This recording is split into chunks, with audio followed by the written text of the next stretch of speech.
Dans les débats parlementaires de ces dernières semaines, il y a des amendements proposés, défendus, qui annoncent les prochains terrains de la bataille politique et culturelle. Exemple, celui déposé par le député Rassemblement national de la Somme, Mathias Renaud, qui voulait supprimer le CNC, le Centre national du cinéma et de l'image animée. Bien que rejeté, cet amendement assumait de dénoncer l'argent, je cite, gaspillé dans une vaste entreprise de propagande. Que serait le CNC? Mais alors que le financement du cinéma français était une fierté nationale, un sujet politiquement consensuel, pourquoi le CNC est-il dans le viseur de l'extrême droite? Un invité ce soir pour nous éclairer, Laurent Creton, bonsoir. Bonsoir. Vous êtes professeur à l'université Sorbonne Nouvelle, spécialiste de l'économie du cinéma, auteur de cet ouvrage intitulé Économie du cinéma, perspectives stratégiques au pluriel, une réédition Armand Collin. Et à mes côtés, comme chaque mercredi, Julien Bisson. Bonsoir Julien. Bonsoir Quentin. Vous êtes directeur des rédactions de l'hebdomadaire Le 1. Merci à vous deux d'être présents ce soir dans Question du soir.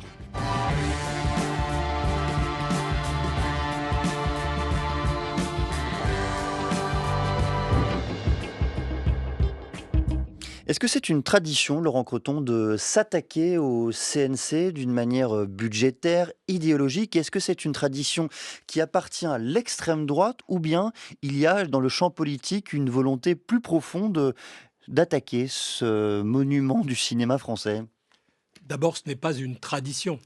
La tradition, c'est d'être intelligent et d'avoir réussi à comprendre à quel point la réussite, qui est grande, du secteur cinématographique en France se fonde sur des entrepreneurs, sur des talents, des techniciens, sur un engagement, une passion du cinéma, mais également par des instances de régulation. Le CNC a été créé en 1946 et qui n'a cessé depuis lors de se perfectionner, de prendre en compte les nouveaux défis, les évolutions sectorielles du cinéma, mais aussi de la télévision, de la vidéo à la demande, du streaming, pour penser les conditions d'une régulation.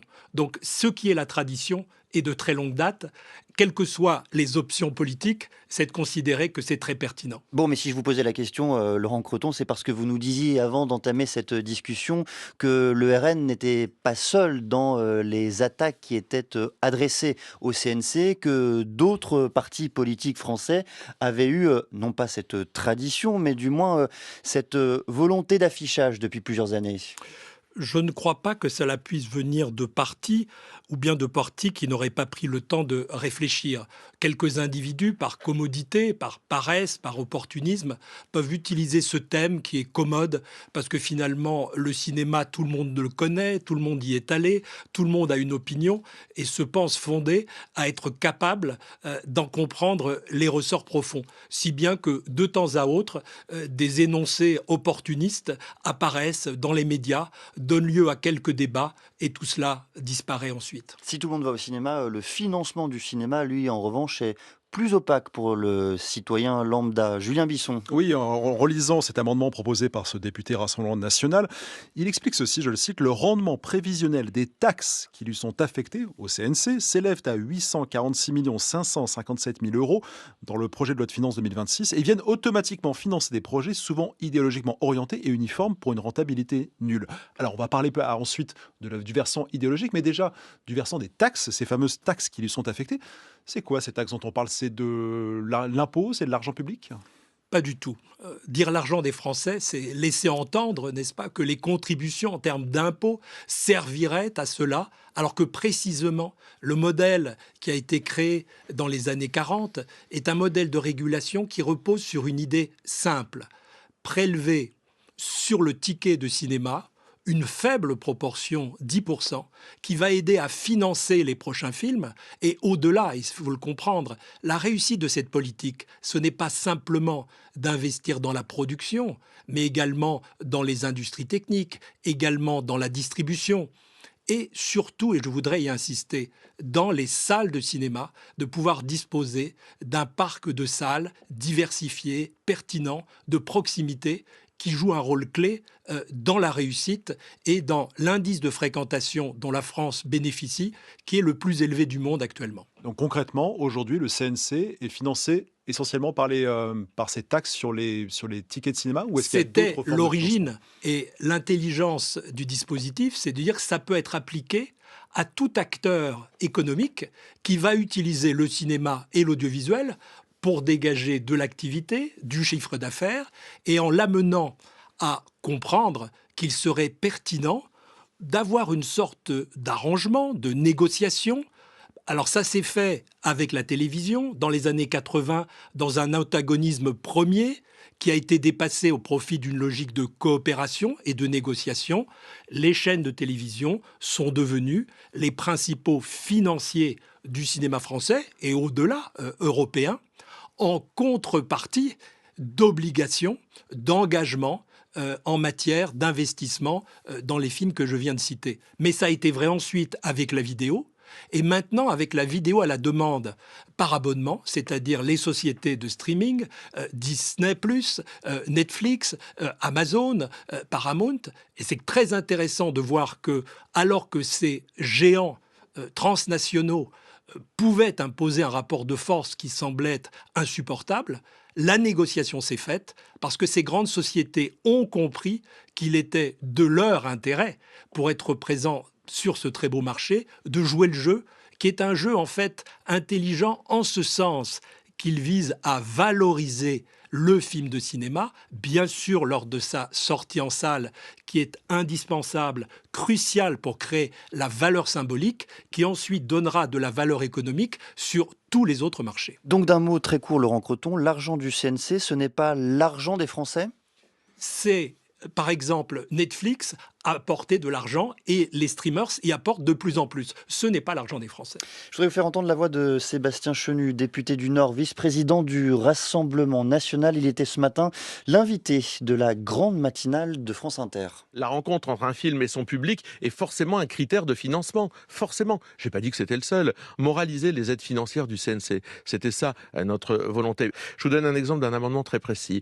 Un film dans lequel quelqu'un peut bénéficier d'un cachet supérieur à 500 000 €, est-ce qu'il a besoin d'une aide effective du CNC et de l'État et de l'argent public derrière? C'est un débat qu'on peut ouvrir. Moi, je suis pour des aides sélectives, je ne suis pas pour des aides automatiques. Je pense que des films doivent rencontrer un public, je pense que des aides doivent permettre de faire émerger des jeunes auteurs, réalisateurs, etc. Je pense qu'il y a plusieurs critères. Jamais nous n'entrons dans la ligne éditoriale que peut avoir un film, enfin si on peut parler de ligne éditoriale pour un film, ou en tous les cas la sensibilité. Deux arguments mis en lumière par Sébastien Chenu. Laurent Creton, commençons tout naturellement par le premier, financer des films en fonction du nombre d'entrées que celui-ci pourrait faire. Est-ce que cela a du sens ? La base de l'économie du cinéma et de la culture, c'est le principe d'incertitude. Il est très difficile de savoir, auriez-vous pu anticiper que le film Un petit truc en plus, l'année dernière, fasse 10 millions d'entrées. Et chaque année, il y a des situations comme celle-ci, pendant que des films très financés, très marketés, avec quelques acteurs et actrices vedettes, ne parviennent pas à s'extraire de la difficulté majeure pour la plupart des films, c'est-à-dire la difficulté à exister, à rencontrer le public. Donc il y a d'abord un facteur d'incertitude, et en général, les personnes qui ne connaissent pas le sujet se disent « mais il suffirait d'investir dans les films qui marchent », ce qui n'a aucun sens, puisqu'on ne peut le savoir qu'a posteriori. Et deuxième idée, la possibilité de produire un certain nombre de films, notamment des premiers et de deuxièmes films, qui représentent plus de la moitié de la production des films français, relève d'une logique de recherche et développement pour l'ensemble du secteur et au-delà. Deuxième argument, Julien Bisson. Laurent Creton, qu'est-ce qu'on peut penser de l'idée d'interdire le financement du CNC dès lors qu'un des acteurs du film touchera un cachet de plus de 500 000 €?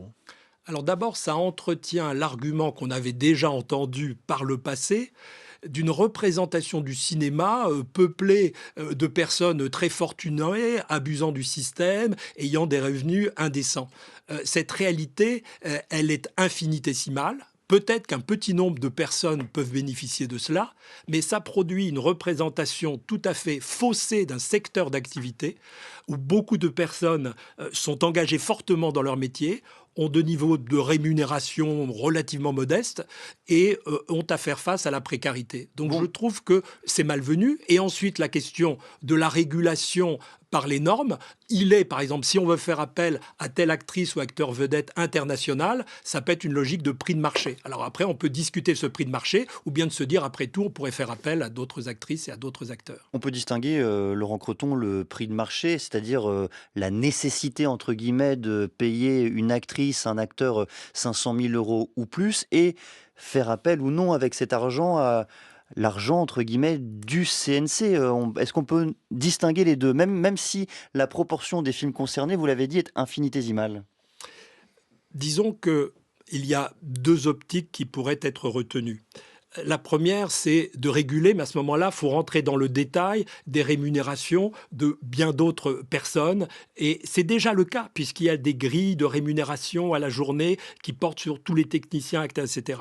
Et un deuxième élément qui serait d'être capable de faire confiance aux productrices et aux producteurs qui n'ont certainement pas le goût de surrémunérer un certain nombre d'acteurs. Mais en tout état de cause, compte tenu des risques lourds liés à toute sortie de film, la capacité à maîtriser le budget est plutôt une vertu. Ça, c'est de ce côté-là, ce sont les arguments économiques. Il y a aussi une autre critique qui est la critique idéologique. Le CNC ne subventionnerait que des films idéologiquement orientés. Est-ce que c'est attesté? Est-ce qu'on peut déjà rappeler qui décide de soutenir un film? Comment sont motivées les décisions du CNC? Des films orientés, pour le dire d'une manière plus directe, c'est-à-dire des films de gauche, très souvent.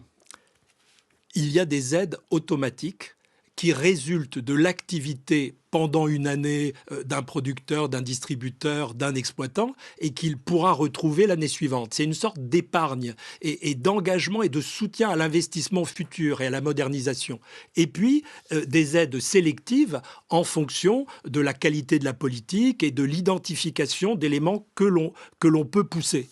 Et donc, la décision, j'allais dire, elle ne se fait pas sur des bases idéologiques, elle se fait sur les bases de la qualité d'un projet. Je rappelle que l'année dernière en France sont sortis sur les écrans 734 films de long métrage agréés, et le moins qu'on puisse dire, c'est qu'il y a en France, c'est le pays du monde dans lequel la proposition de diversité est la plus large. Qui décide, Laurent Creton, au sein même du CNC, de soutenir, de financer un film? Est-ce que le CNC est une instance démocratique? Quel est son fonctionnement interne? Alors d'abord, il n'y a pas que le CNC, et qu'évidemment, les régions, les chaînes de télévision jouent un rôle important. Nous en Mais dans le parlerons cas ensuite, du évidemment. CNC, dans le cas du CNC, et c'est un des points très importants de la qualité de son fonctionnement. D'aucuns qui le connaîtraient mal se représenteraient une instance administrative lointaine. Pas du tout. Elle est composée de commissions qui sont constitués de professionnels venant de différents horizons, qui n'ont pas d'ailleurs tous le même avis, qui peuvent être concurrents, avoir des options différentes. Et c'est à l'issue de ce travail-là que les décisions sont prises de plutôt soutenir tel ou tel type de projet, même si nous savons que lire un scénario ne suffit pas pour avoir la représentation de ce que le film pourra être et a fortiori de sa rencontre du public. Julien Bisson. Est-ce que ça signifie qu'il n'y a pas de réforme nécessaire dans ce système d'aide du CNC? Ou est-ce que les critiques peuvent être audibles et il y a quand même des choses à penser? D'abord, il est pleinement dans la responsabilité de l'Assemblée nationale et du Sénat que de porter attention à l'évaluation des politiques publiques, et depuis des années et de décennies, cela est fait. D'ailleurs, sont publiés régulièrement par l'Assemblée nationale et le Sénat des rapports remarquablement bien constitués sur la base d'auditions et qui ne manquent pas de recommander des évolutions, des progrès. Quant au CNC lui-même, ces dernières années, ces dernières décennies, il n'a cessé de se remettre en cause, de pouvoir appréhender de nouveaux sujets, de travailler sur la meilleure manière d'utiliser les ressources pour être utile. Donc, pour répondre à votre question, bien sûr que le CNC peut continuer à progresser et il va continuer à le faire. À quel point le CNC est-il par ailleurs un outil de la démocratisation culturelle, un outil du soutien du maillage territorial en matière de cinéma, d'accès aux salles, d'accès aux films, de films indépendants et de salles indépendantes? C'est un point très important puisque je parlais du réseau de salles caractérisé par sa diversité, sa proximité, sa présence en milieu rural, avec des cinémas itinérants permettant d'avoir une proximité qui est réelle. Deuxièmement, si je prends ce qu'on appelle la population cinématographique, les personnes qui pendant l'année sont allées au cinéma au moins une fois, c'est 65%, qui est un niveau très élevé par rapport à d'autres pays dans le monde. Et il est important aussi de rappeler que la salle de cinéma est le lieu dans lequel peuvent se retrouver des personnes ayant des opinions différentes, ayant des sensibilités, des cultures, des niveaux de revenus, des âges différents. C'est un lieu de brassage. Cela a été et c'est toujours le cas.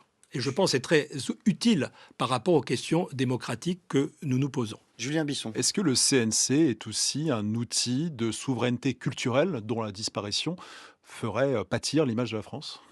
D'abord, c'est une référence dans le monde entier, en Europe bien sûr, mais je prends le cas de la Corée du Sud qui a montré une stratégie industrielle particulièrement réussie en s'inspirant largement de ce modèle, c'est-à-dire, oui, le marché, bien sûr, des entrepreneurs, mais la possibilité de l'organiser et de créer les conditions pour que une industrie, une création puisse se développer et s'affirmer. Et s'affirmer non seulement dans son propre pays et dans le monde. La deuxième chose à dire, c'est que le CNC et ses systèmes de régulation ne portent pas que sur la production française, mais il y a de très nombreuses coproductions. Et la France sera présente aux Oscars avec le film iranien, Un simple accident, montrant, et les exemples sont très nombreux, que l'influence, la possibilité pour un pays de rayonner par sa culture passe par le cinéma, par les festivals.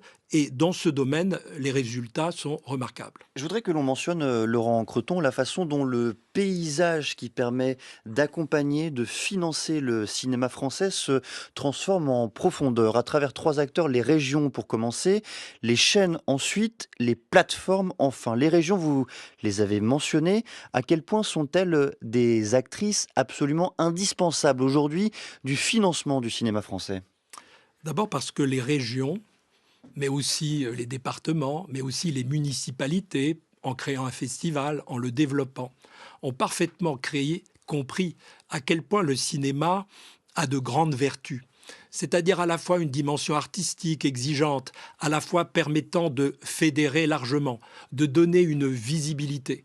Et donc, il y a une dimension de politique culturelle pour les régions, où avec finalement des ressources qui ne sont pas très élevées, on arrive à produire un impact en termes d'image qui est élevé. Ça veut dire l'image de la région, ça veut dire l'attractivité, mais ça veut dire aussi les emplois et les activités induites.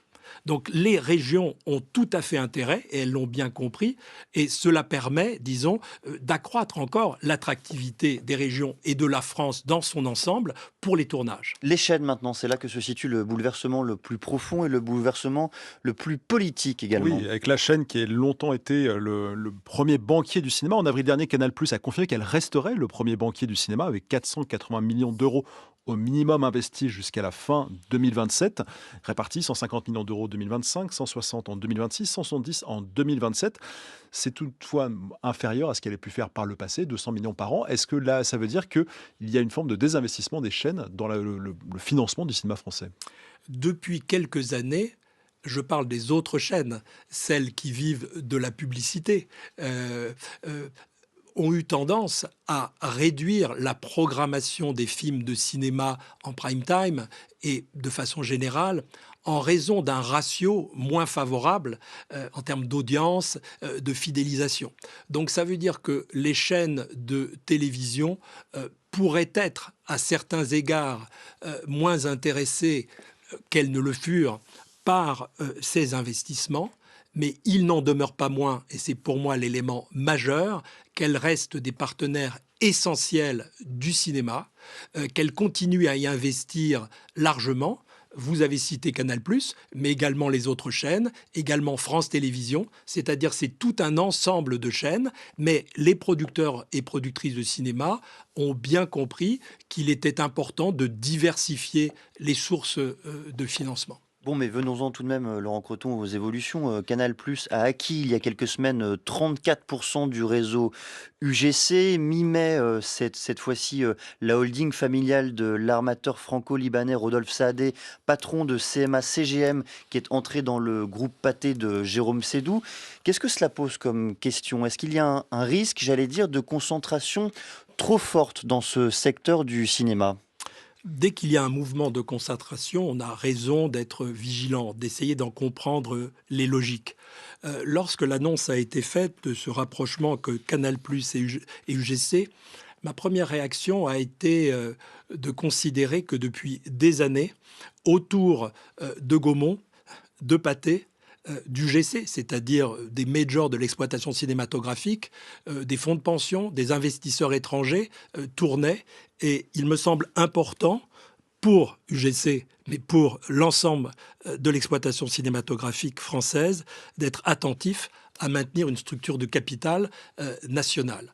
Deuxièmement, cela veut dire aussi que même pour Pathé, structure plus puissante financièrement et commercialement, il a été nécessaire à un moment donné, dans la perspective de continuer à être ambitieux pour financer des films, tels que Le Comte de Monte-Cristo, moderniser des salles, de pouvoir s'adosser sur un groupe puissant.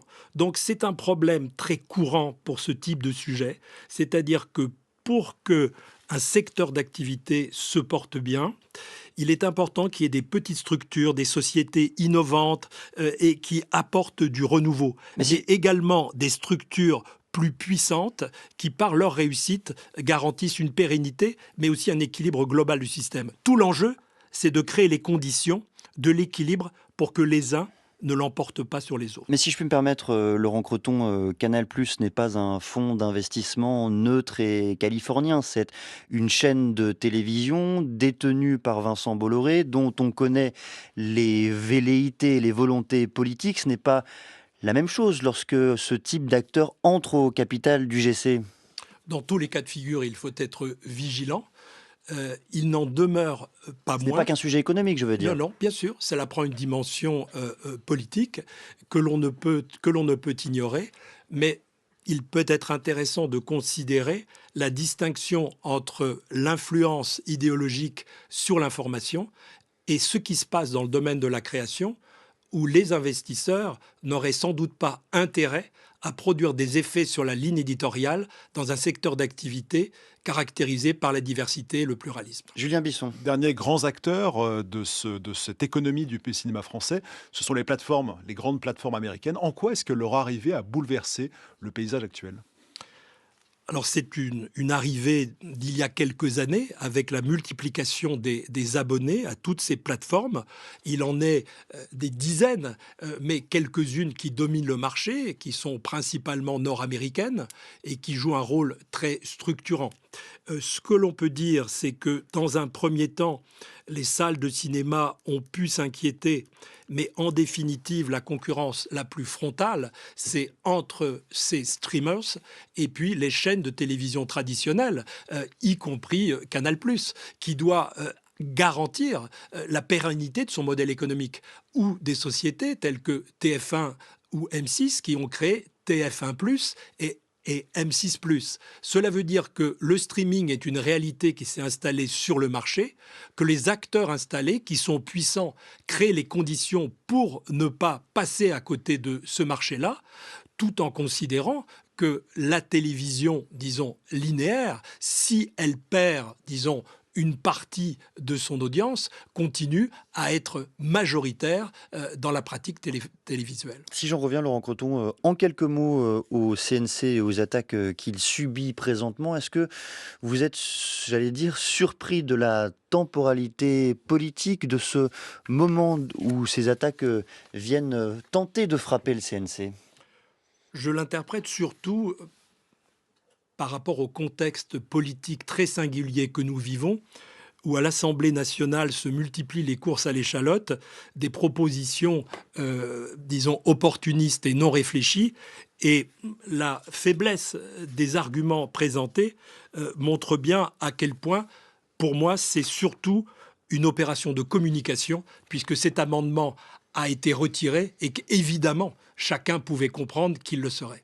Merci beaucoup Laurent Creton. Et que peut-on trouver, Julien Bisson, si l'on se procure l'hebdomadaire Le 1 cette semaine ? Eh bien, cette semaine qui est la semaine du Black Friday, on se demande pourquoi aimons-nous tant acheter. On explore la société de surconsommation qui nous amène à multiplier les objets plutôt que peut-être d'aller au cinéma par exemple. Passionnant, merci beaucoup à vous deux et merci également à celles et ceux qui ont pensé, imaginé cette émission à mes côtés. Bruno Barada, Bertie Bourdon, Rodi Eken, à la réalisation, Léa Racine.